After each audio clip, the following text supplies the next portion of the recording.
Peuple congolais, bonjour. Je viens vers vous aujourd'hui parce que je viens de suivre le communiqué du procureur de la République au Kongakala qui annonce que nous avons voulu faire un coup d'État avec l'avocat qui a été interpellé et d'autres noms qu'il a eu à citer. Un coup d'État dans ce pays, comme si c'était la première marche que moi j'avais eu à lancer. Le procureur de la République dit même que je vivrai à l'étranger. Alors qu'à la même date où l'avocat a été interpellé, moi aussi j'ai été interpellé à la CID. Mais s'ils avaient trouvé des éléments qui nous rapprochaient, pourquoi m'ont-ils relâché? Un avocat que je ne connais pas, ni de loin, ni de près, que j'ai juste découvert lors de son arrestation. Mais aujourd'hui, on nous parle d'avoir commandité un coup d'État.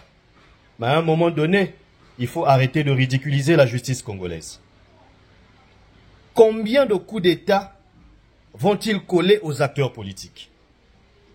Le général Mokoko a participé à une élection, il se retrouve en prison pour atteinte à la sûreté de l'État. Il avait voulu faire un coup d'État, d'après eux.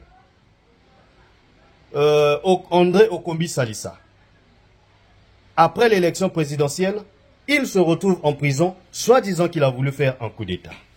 Et aujourd'hui, c'est Cédric Balou qu'on accuse de vouloir faire un coup d'État.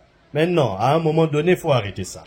Et le procureur, sans être même en harmonie avec la CID, dira que moi je réside à l'étranger. Mais quel est ce spectacle qu'on veut nous présenter au Congo la veille des élections présidentielles?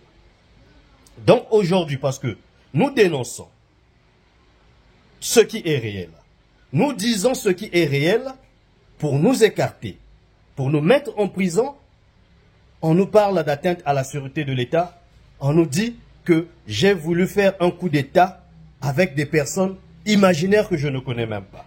Non, mais à un moment donné, il faut être responsable. À un moment donné, il faut savoir ce que l'on dit. Parce que ce qui est en train d'être fait là, c'est le ridicule. C'est le ridicule. La veille, l'orée des élections, on crée toujours des manœuvres pour écarter des potentiels candidats. Surtout ceux-là qui dérangent, ceux-là qui font peur. Peuple congolais, voilà là où ils m'ont emmené. Voilà le stade où ils m'ont emmené. Je le disais depuis fort longtemps, après la Simbouiti, ça sera Cédric Balou. Je l'avais dit, après la Simbouiti, ça sera Cédric Balou. Aujourd'hui même, au Kongakala vient de confirmer ce que nous étions en train de dire. Mais à un moment donné, il faut quand même sortir du ridicule.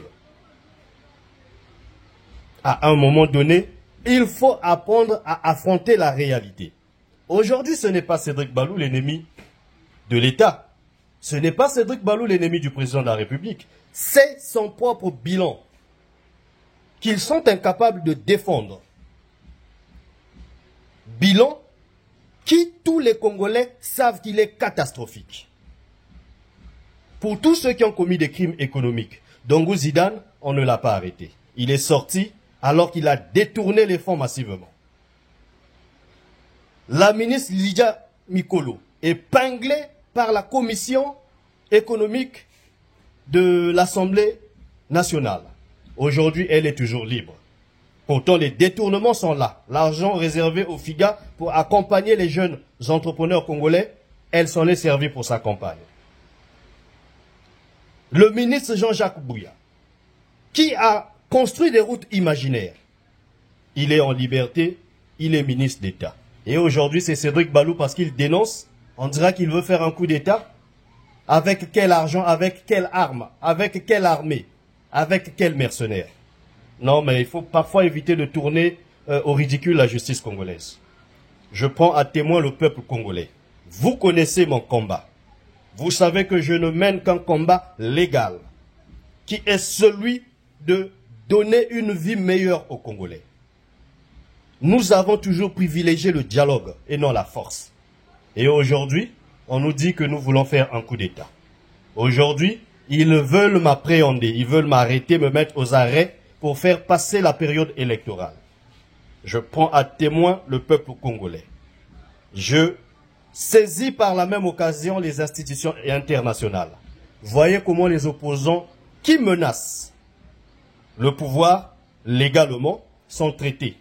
Lorsque nous vous le disons, vous ne croyez pas. Voyez ce qui se passe aujourd'hui. Cédric Balou, qui veut faire un coup d'État avec quel argent? Mais ceux qui volent des milliards, ceux qui ont la capacité de faire des coups d'État, ceux-là sont libres. Au contraire, ils sont encensés. Peuple congolais, regardez à quel point nous, les opposants au Congo, nous sommes exposés. Lorsque nous vous défendons, lorsque nous présentons la situation du pays, voilà le sort qui nous est réservé. Et lorsque ce sort nous arrive, nous sommes abandonnés à nous-mêmes. Peuple congolais, ouvrez les yeux. On veut nous tromper en parlant de coup d'État pour faire un passage, comme je l'avais dit, en force en 2026 et de maintenir le président Denis Sassou Nguesso au pouvoir. Voilà la situation qui est celle de Cédric Balou.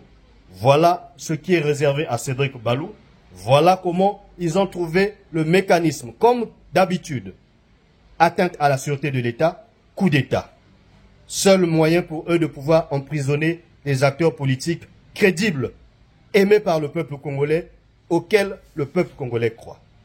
Mais je vous dis et je le redis, vous savez que je suis innocent. Ils savent que je suis innocent. Mais pour cela, ils vont vouloir m'emprisonner. Voilà, peuple congolais, ce qui est en train de se tramer pour Castelin Cédric Balou. Mais ils ne vont pas se limiter seulement à Cédric Balou. J'ai dit hier que c'est une programmation. Après Cédric Balou, ils vont chercher à arrêter un autre opposant et ainsi de suite. Au peuple congolais d'ouvrir les yeux et de ne pas nous abandonner. De dénoncer cela.